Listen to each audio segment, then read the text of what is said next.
Curso de Sagrada Escritura, año 3, Historia de Israel y Judá. Tema 6, los patriarcas.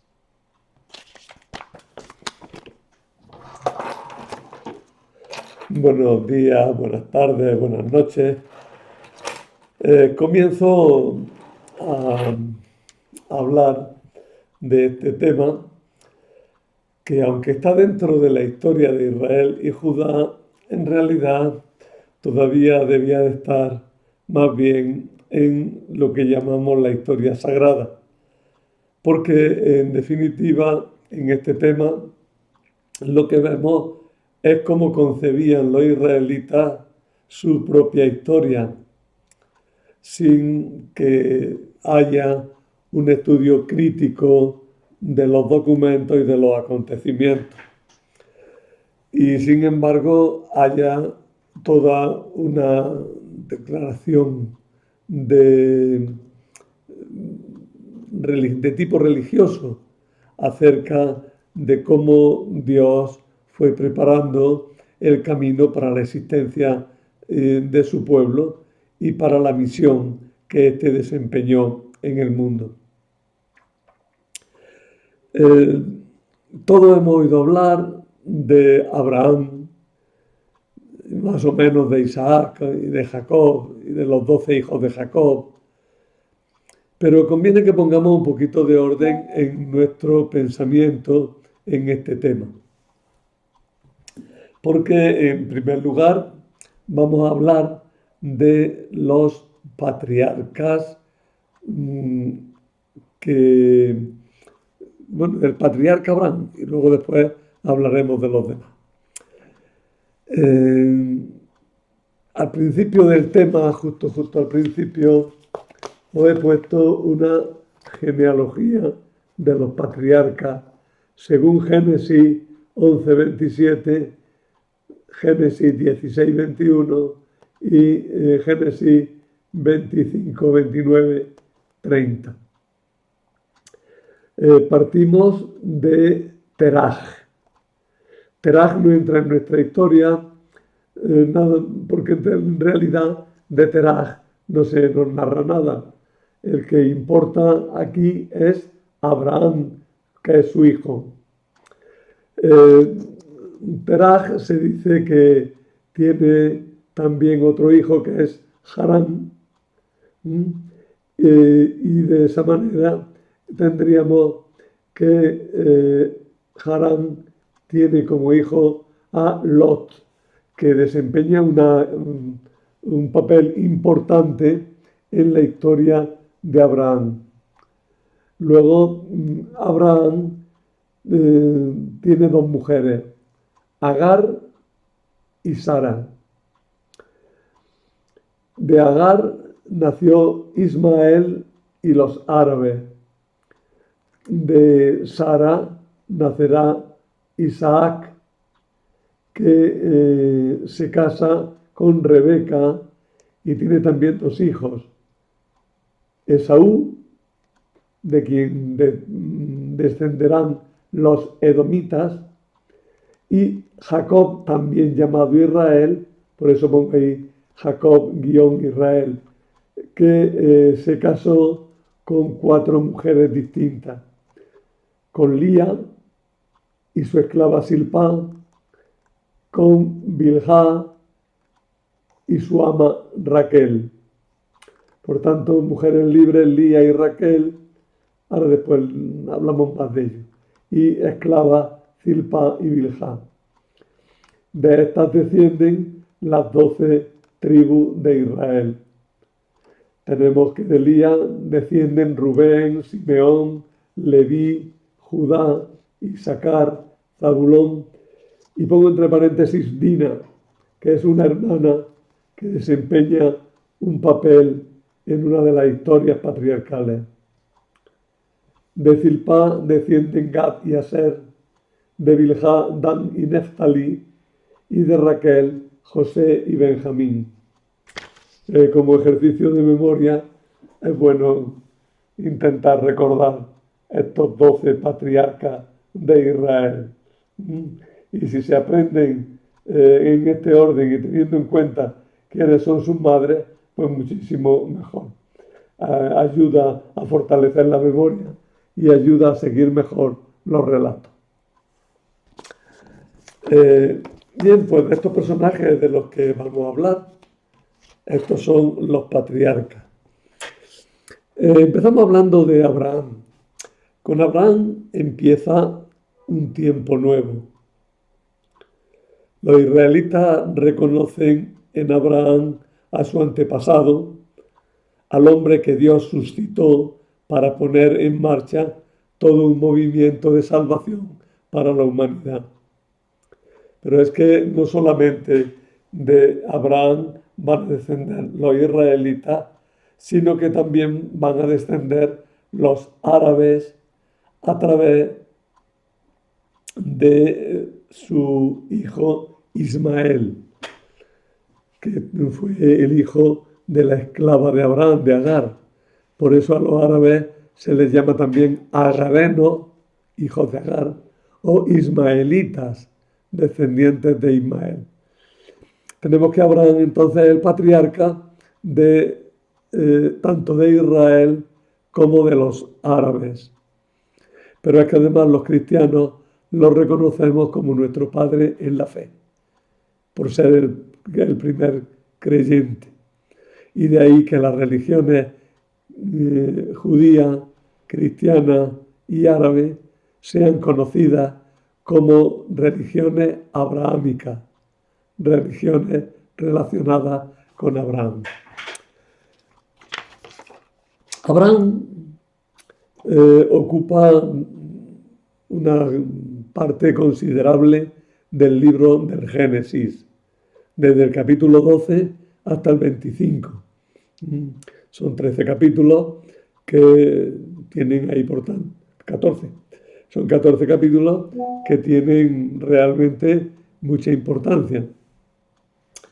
Y en ellos se nos van a dar las bases de la historia del pueblo hebreo. Abraham recibe una llamada y se deja llevar por ella.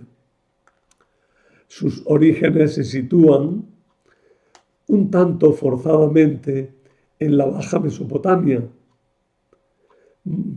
y luego después ya más coherentemente en la Alta Mesopotamia, en la zona de Harán, porque se nos dice que Abraham nació en Ur de los Caldeos, que creo que recordaréis que se sitúa al sur de Palestina, al sur de Mesopotamia.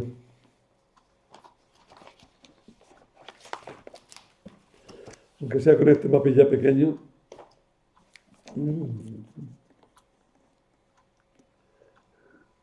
Me gusta ponerlo en el centro, lo que estoy hablando. Vamos a enfocar ahí. Casi en el centro de la pantalla tenéis Ur. Al sur está el Golfo Pérsico. Subiendo por el río nos encontramos Eridú y Ur. Ahí pone Babilonia, ¿veis? Detrás de Babilonia. Bueno, pues de Ur, de los caldeos son los habitantes de Mesopotamia. Dejémoslo ahora mismo en eso. Y desde ahí Abraham es invitado con su padre, porque es el padre el que, a caminar hasta Harán. Ahora es Harán lo que tenéis en el centro. Está debajo de Mitanni, donde pone Siria, un poquito más arriba, Harán. Creo que lo veréis, ¿no? Estos mapas son los de la Biblia de la casa, no de la casa, no, los de la Conferencia Episcopal Española.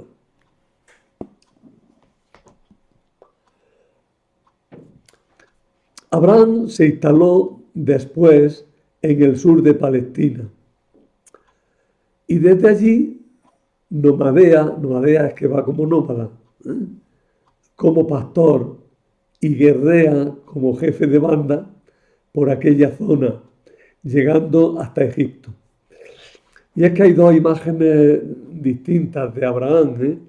La imagen de un guerrero que se pone de parte de unos y de otros, es lo que se llamaba un hebreo, un auténtico hebreo, un guerrero que hacía otra serie de funciones eh, por la zona por donde habitaba y por donde iba de un lado para otro. Pero además de esta imagen de guerrero, también tenemos la imagen de pastor, pastor de muchos rebaños, pastor con muchos esclavos, pastor con muchísimo ganado de todas clases, tanto que como crece tanto, chocará con su sobrino Lot, con el que había salido de Harán para ir a la tierra que Dios le había prometido. Dios le había hecho una triple promesa a Abraham, que tendría una bendición, una descendencia numerosa y una tierra en posesión. La bendición en realidad podría identificarse con la segunda, con la numerosa descendencia. Pero en realidad en los textos sobre Abraham, la bendición se entiende normalmente como una protección. Dios le promete a Abraham que lo va a proteger, que le va a dar muchos hijos, muchos descendientes, y que le va a dar una tierra en posesión.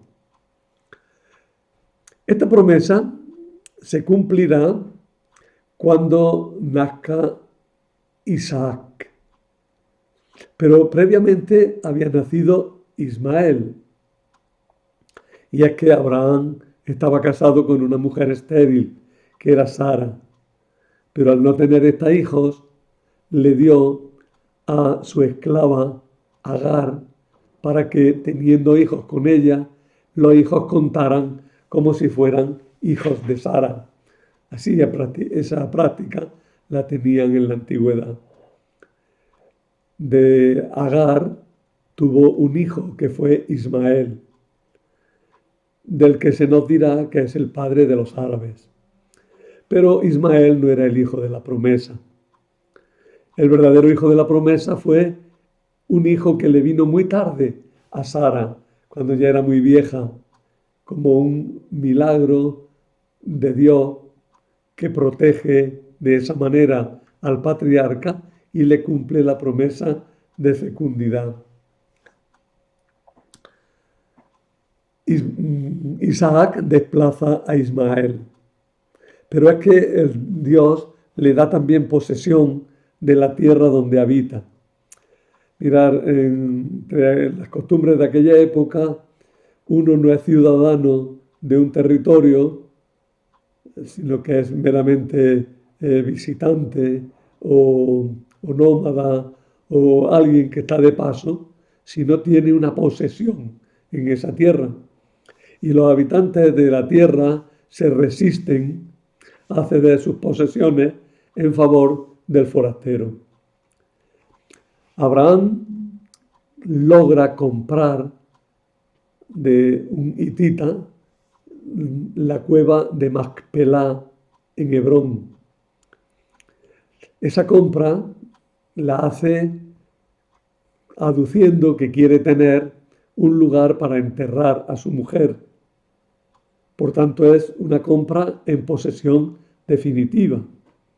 Y por tanto, Abraham, comprando la cueva de Macpelá, empieza a ser ciudadano de aquella zona. Y por tanto, sus hijos y sus descendientes tendrán derecho de ciudadanía en la zona del sur de Palestina y por extensión en toda la tierra de Canaán.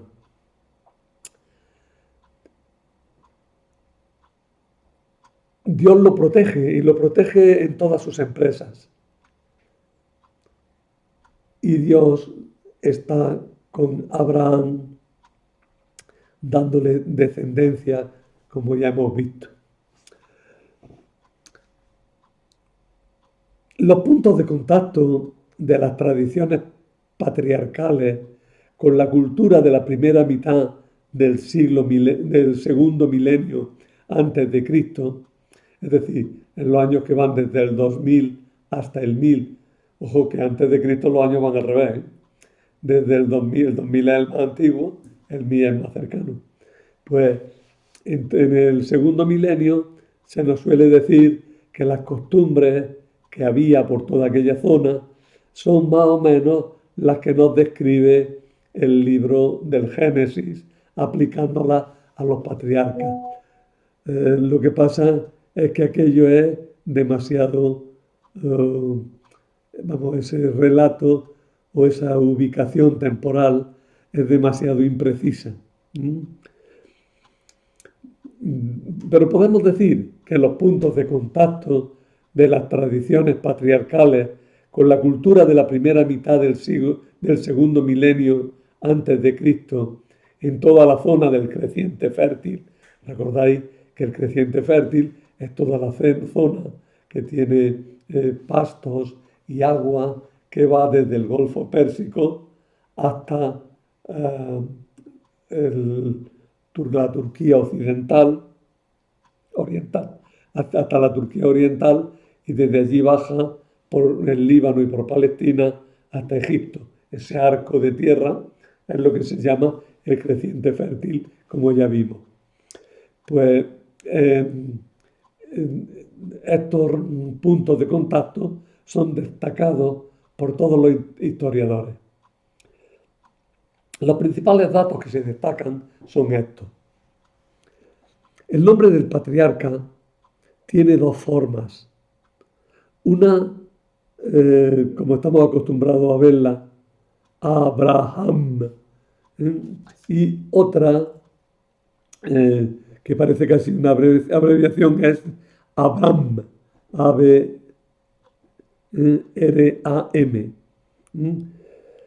Pero Abram sería un singular y Abraham sería un plural. La segunda forma, Abraham, es interpretada como un plural de la primera. Y Dios le cambia el nombre al patriarca cuando le promete muchos hijos.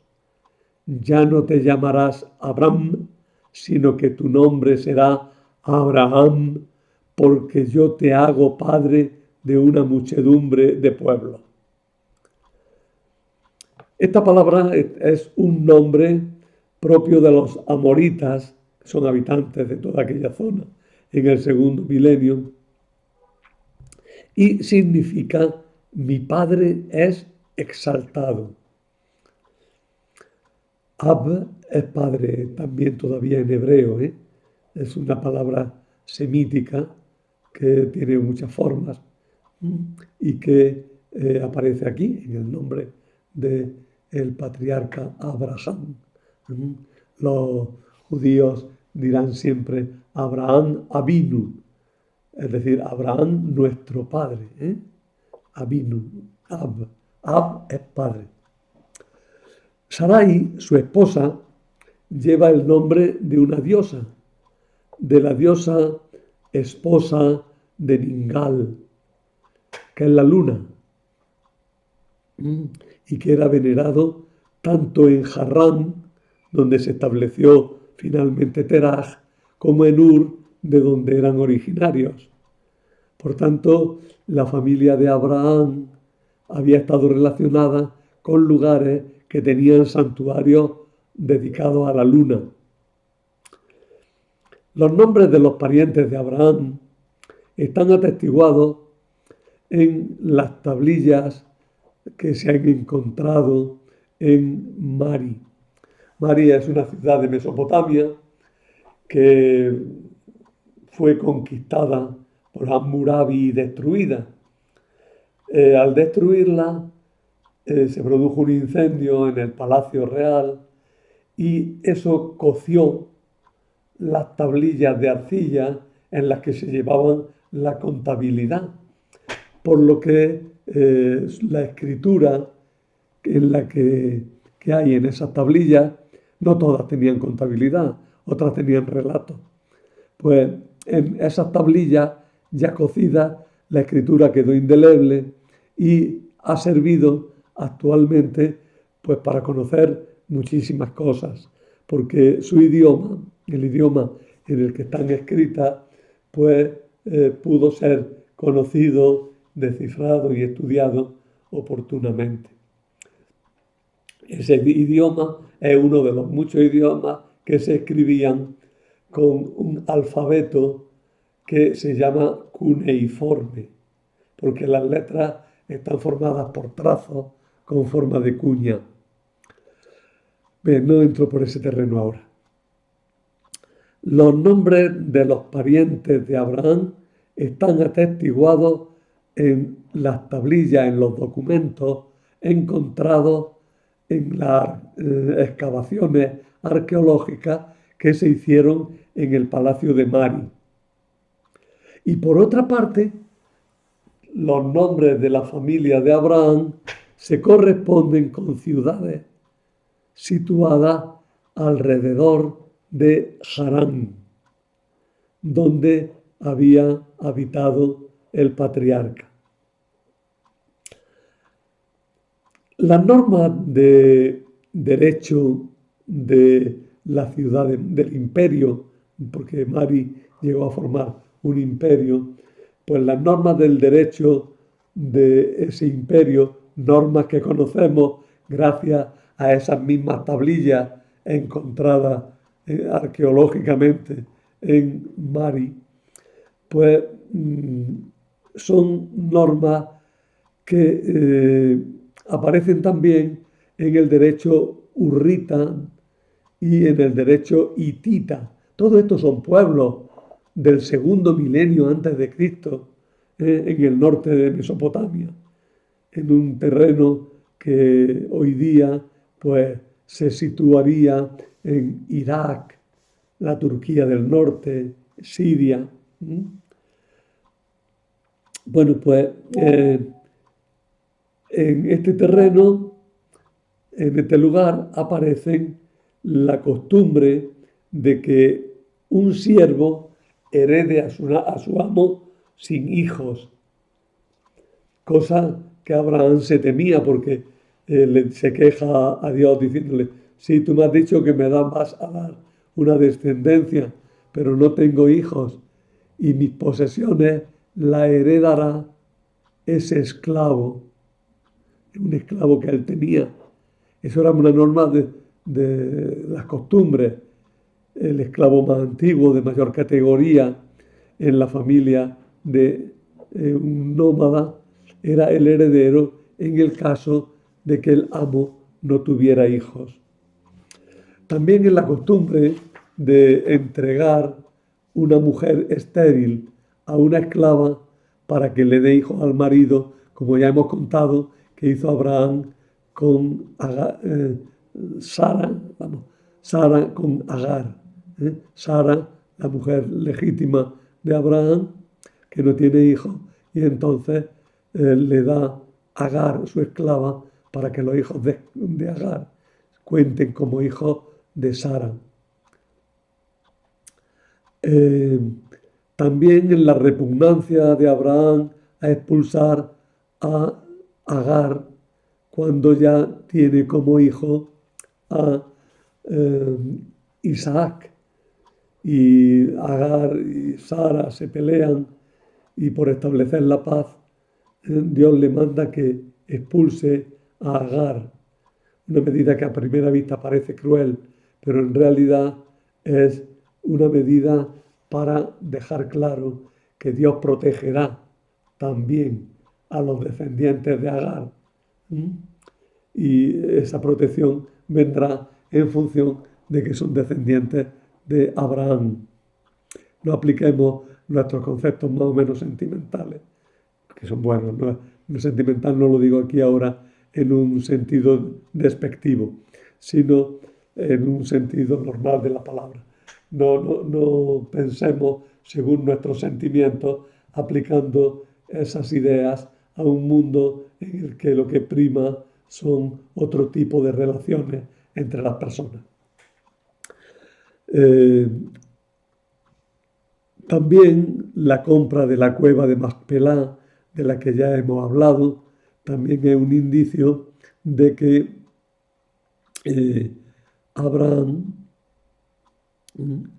toma posesión de una tierra. También eso son normas del derecho de aquella zona que conocemos por las tablillas de Mari. Algunos otros puntos más nos sitúan en tiempos cercanos al año 2000 antes de Cristo. Y algunos dicen, no, entre el 2500 y el 1500, pero eso es un milenio. Es como decir que una cosa refleja las costumbres desde la época del Cid Campeador hasta nosotros, ¿no? Es decir, es demasiado, ¿no? Pero bien,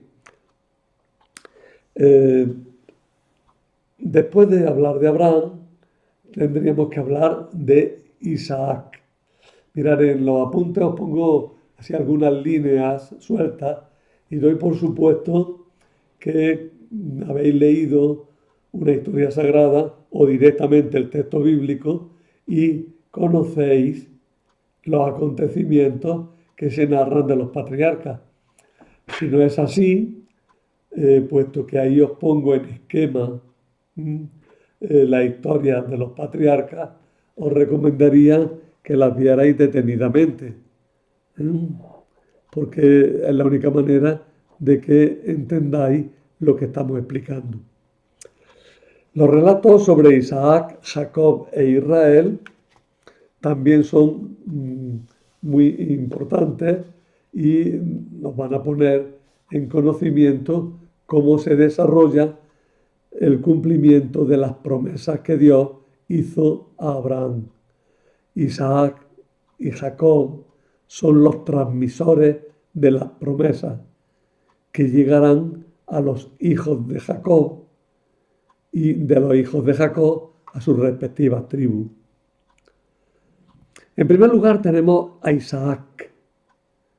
Isaac es hijo de Abraham y de Sara. Nació después de Ismael, pero Ismael no era el hijo de la promesa. Por eso Ismael es expulsado. A pesar de eso, Dios protegerá en circunstancias muy difíciles a Ismael y a su madre Agar. No os fijéis ahí en la parte que a nosotros nos parece muy cruel. Fijaros en que esas personas que están en una situación muy difícil encuentran protección de Dios. Bueno, Isaac aparece como hijo de Abraham y sus tradiciones se mezclan fuertemente con las del padre de los creyentes. A Abraham lo llamamos padre de los creyentes. Ya hemos dicho antes que está al fondo de las tres religiones abrahámicas, cristianos, judíos y árabes. El nombre de Isaac llega a penetrar en relatos que originariamente tenían otro nombre.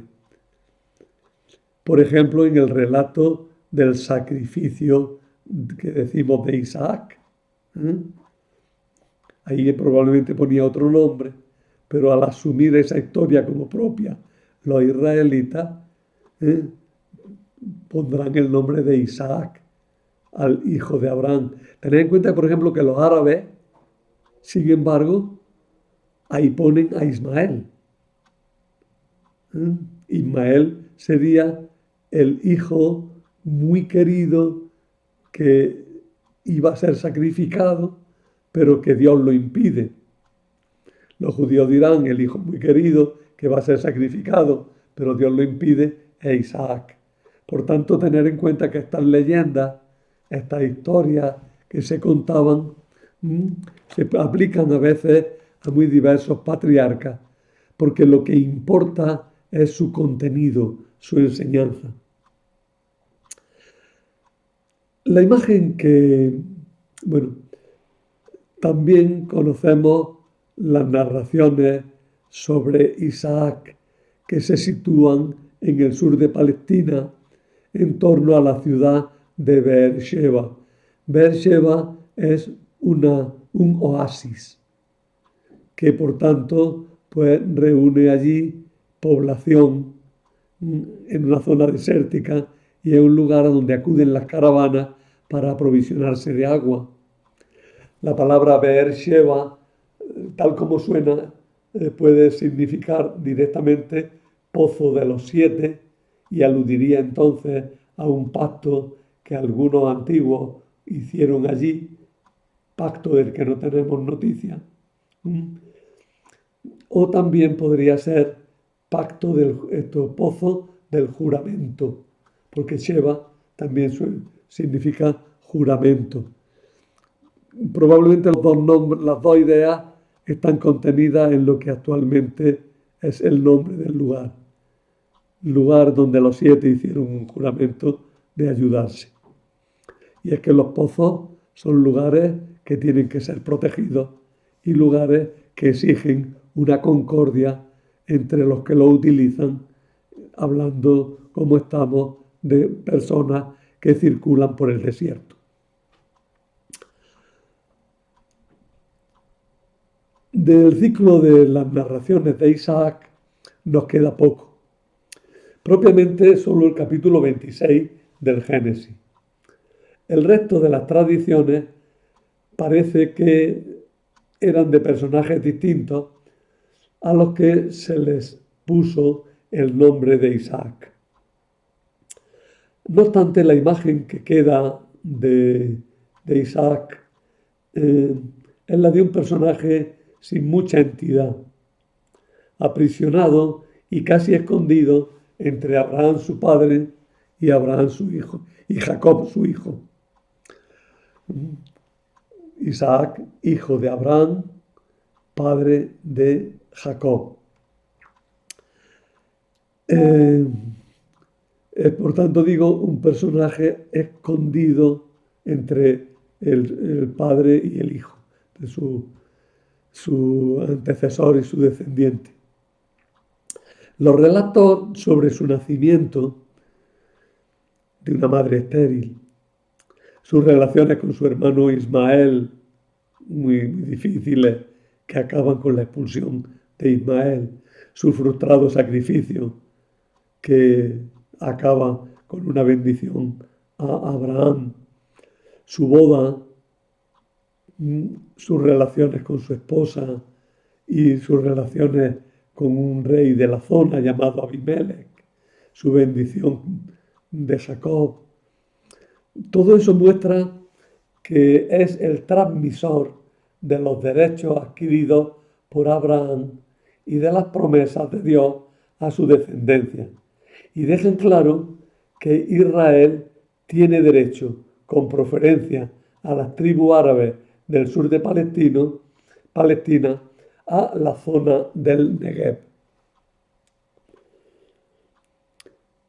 Jacob, Israel.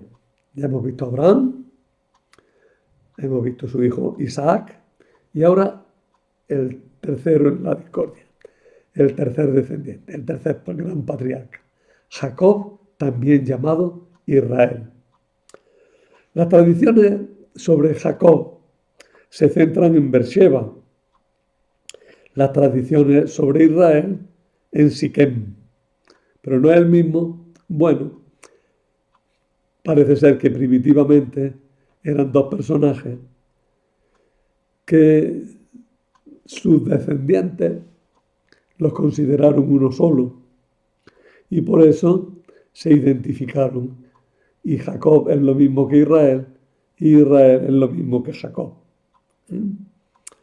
Ambos personajes son reconocidos por caminos distintos como padres del pueblo, ya que el pueblo lleva el nombre de Israel, pero las tribus llevan los nombres de los hijos de Jacob.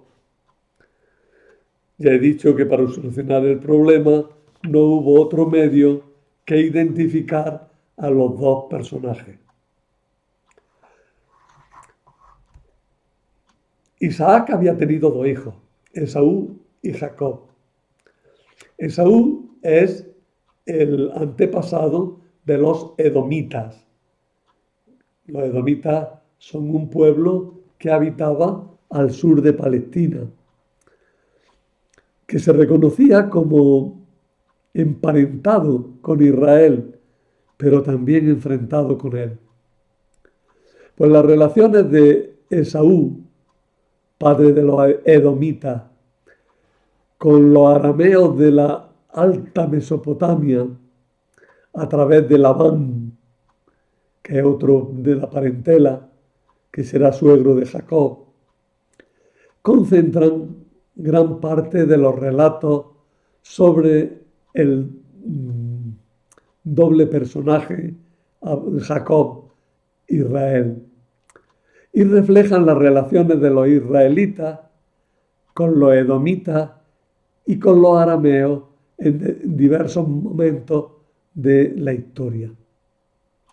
Mirad, la mentalidad de esta gente es que para yo entender las relaciones con otro pueblo, para entender las relaciones de mi pueblo con otro pueblo, lo mejor es que sepa qué pasó con los antepasados del otro pueblo y mis propios antepasados. O sea, que la historia, la aventura, los relatos de los antepasados reflejan lo que será luego después la historia de sus descendientes. Jacob Israel es el heredero de las promesas frente a las pretensiones de su hermano mayor. Lo pongo entre comillas porque era gemelo o mayor. Bueno, se consideraba que era el que tenía el derecho a la primogenitura, pero que la perdió en una historia famosa, que es aquella historia en la que Esaú vende a Jacob su primogenitura por un plato de lentejas. Primogenitura que luego reclamará a Jacob con una trampa bien urdida y arrancándole a Isaac una bendición que es efectiva, aunque haya sido hecha de una forma adquirida, de una forma fraudulenta. Ese arrebatarle la primogenitura a Esaú y esos enfrentamientos con Esaú y esos periodos de entendimiento entre ambos van a reflejar toda la historia del pueblo edomita y del pueblo israelita a lo largo de la historia. Jacob Israel es el heredero de las promesas frente a las pretensiones de Esaú y es protegido por Dios también frente a las trampas y deslealtades de sus parientes arameos del norte. Fijaros que aquí todo el mundo hacía trampa. Jacob le hace trampa a su hermano Esaú, pero es que a Jacob, su suegro Labán, le hará también todas las trampas que pueda. Trampas que serán correspondidas con las trampas que Jacob le hace a Labán. El estado moral de esta época no es demasiado desarrollado, pero por debajo de una moral todavía deficiente y todavía incipiente, aparecen ya grandes valores morales de fidelidad, de protección, de hospitalidad. Aparecen muchos valores morales que a nosotros nos pueden pasar desapercibidos, pero que son la base, en el fondo, de toda la moralidad occidental.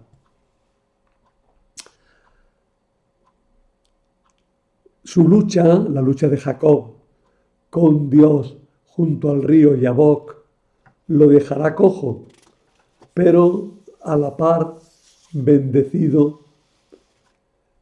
y mostrará para siempre la fortaleza y debilidad de sus descendientes, siempre en lucha con Dios, siempre vencidos por Dios y siempre benditos por Dios. Después de ellos, de los tres primeros grandes, Abraham, Isaac y Jacob, Israel, vienen los 12 patriarcas. Ya en la primera hoja os lo he puesto y vuelvo a mostraroslo para que no os perdáis. Abraham arriba, luego Isaac y luego Jacob, que se casa con 4 mujeres. Perdona que sea repetitivo, pero es que es la forma de que recordéis.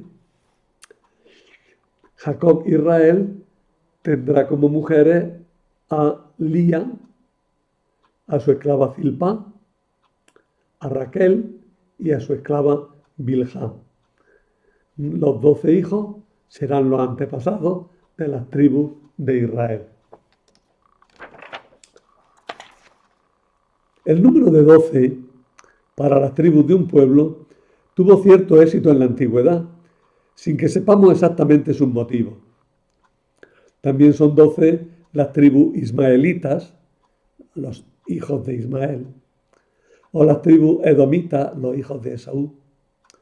Lo cierto es que este número 12 se quiso mantener en Israel pese a las dificultades que se presentaban por la desaparición de unas tribus y la aparición de otras nuevas. Por ejemplo, desaparece la tribu en un primer momento desaparece la tribu de Leví, que luego se reconstruye, desaparece la tribu de Simeón, pero aparece la tribu de Judá, las tribus del norte se dividen y entonces aparecen como hijos de José 2 tribus, la tribu de Efraín y Manasés. Esta es importante. Las tribus de Efraín y Manasés son las tribus de los descendientes de José. José, como fue el más importante de los hermanos, tendrá 2 tribus, Efraín y Manasés, que además fueron las más fuertes y ocuparon el norte de Canaán, el norte de la Tierra Santa. El número 12 se quiso mantener en Israel pese a las dificultades que se presentaban por la desaparición de unas tribus y la aparición de otras nuevas. A veces, a partir de las primitivas que desaparecían. Así, la tribu de Judá parece que heredó gran parte de los elementos de las tribus de Simeón y Leví cuando éstas desaparecieron. La tribu de Leví se rehizo con los personajes que se dedicaban al culto. Las tribus de Efraín y Manasés se consideraron escisiones de una tribu anterior llamada José, etc. Pero en todas estas circunstancias se refleja más o menos claramente las tradiciones que habían quedado sobre los descendientes de Jacob, que habían dado lugar al pueblo de Israel. En realidad, solo las tradiciones sobre Rubén, sobre Leví y Simeón en Siquén y sobre Judá tienen cierta consistencia. Los demás patriarcas son apenas puros nombres. Las diferencias y parentescos entre las tribus están reflejadas en su genealogía, que las remite, como ya he dicho 2 veces, a las 2 mujeres de Jacob, Raquel y Lía, y a sus respectivas esclavas, Zilpa y Bilhá. Cuestión aparte es la historia de José, que tiene un estilo muy diferente del resto de las tradiciones, pero que el autor del Génesis ha integrado fuertemente en el conjunto patriarcal.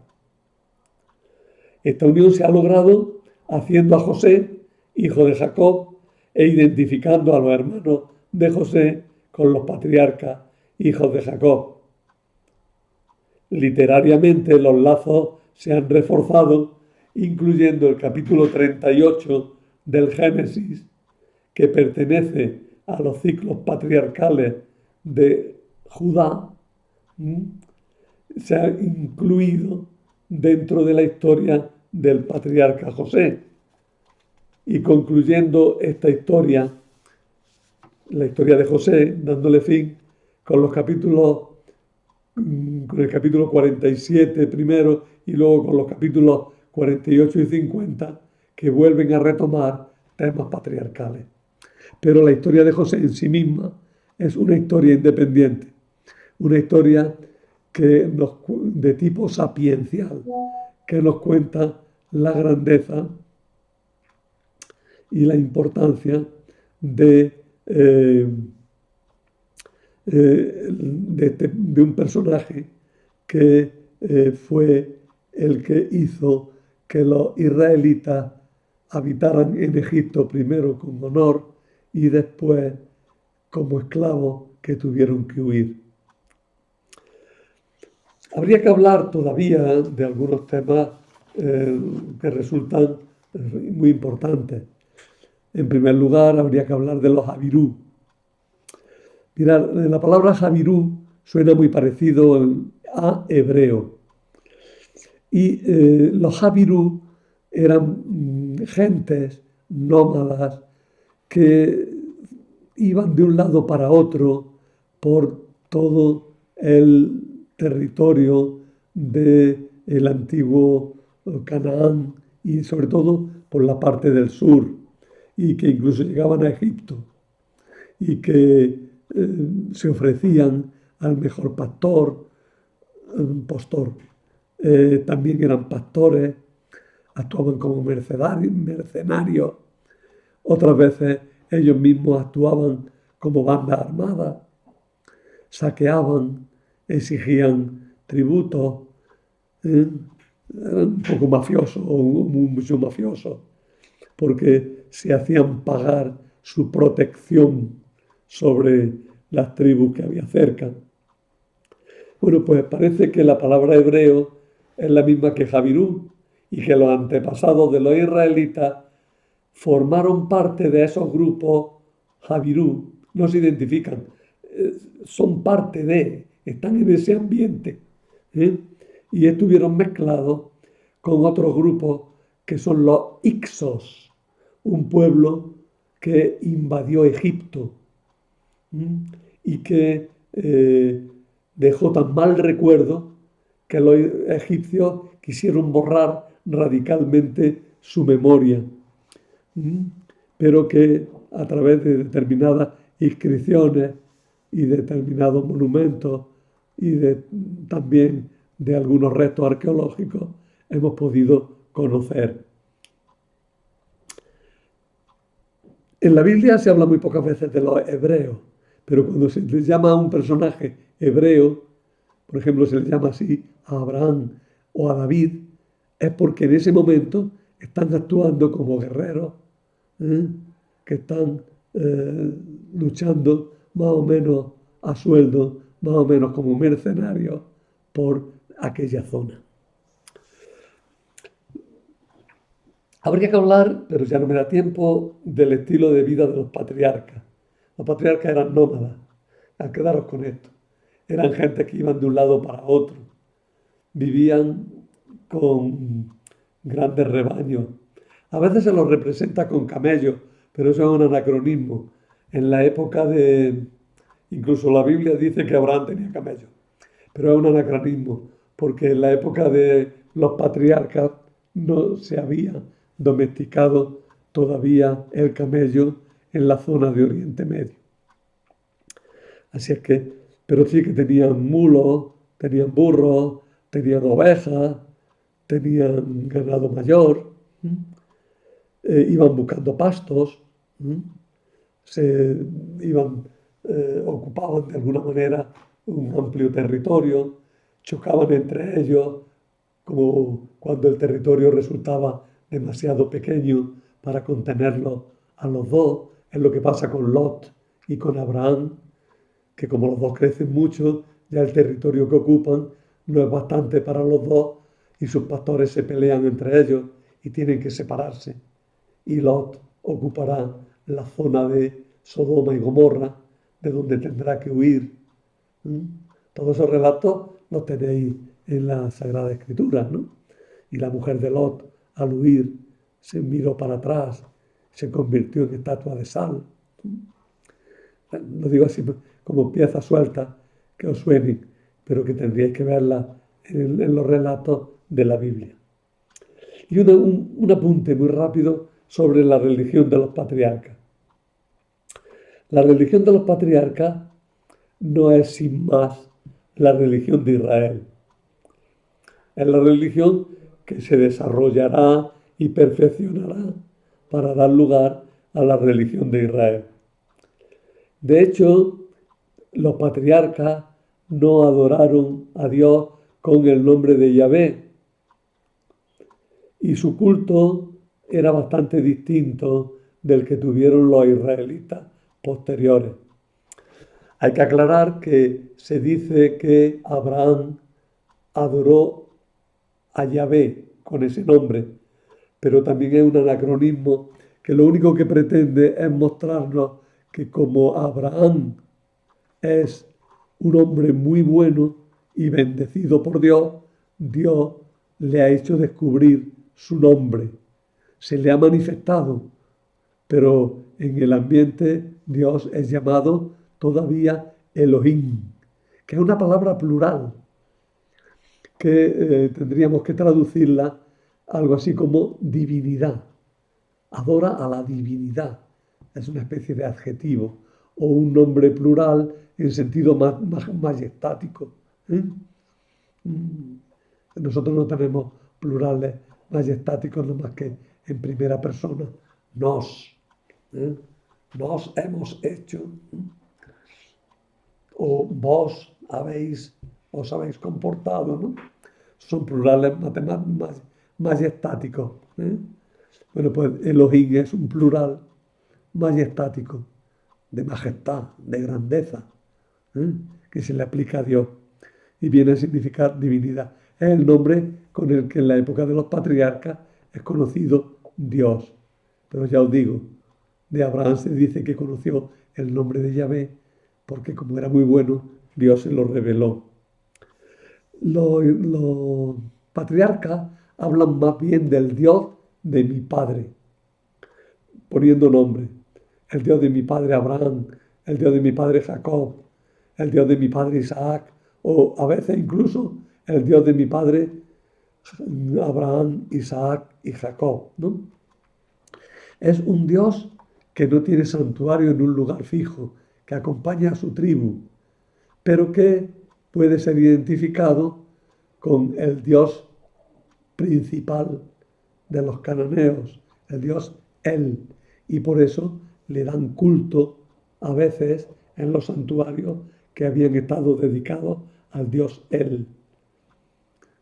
Los patriarcas, por tanto, adoran a un único Dios, pero no tienen un monoteísmo teórico, sino práctico, que a la larga, dará lugar a un monoteísmo teórico y práctico. Las dos cosas a la par. Pero eso ya llegará mucho después. Ya llegará en la época de los grandes profetas, o peor, o incluso después, en la época del destierro. El contacto con la religión cananea enriqueció la religión de los patriarcas.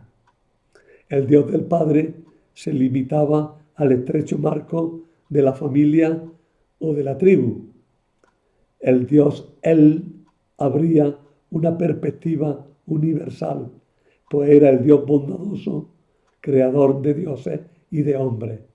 Fijaros que la palabra El permanece todavía en el nombre que los árabes le dan a Dios, Al-A. Es lo mismo. Al-A. A sería el artículo. Por tanto, el Dios, ¿no? Alá, el Dios. Por tanto, cuando decimos Alá, simplemente decimos Dios. No es un nombre distinto de Dios. Es decir, Dios. No es otro Dios.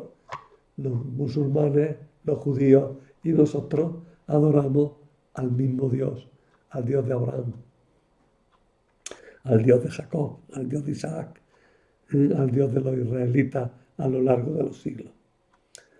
Pero esto ya supone ampliar el concepto de Dios, que no es simplemente un Dios particular, un Dios que acompaña a nuestra tribu, sino el Señor de todo el universo.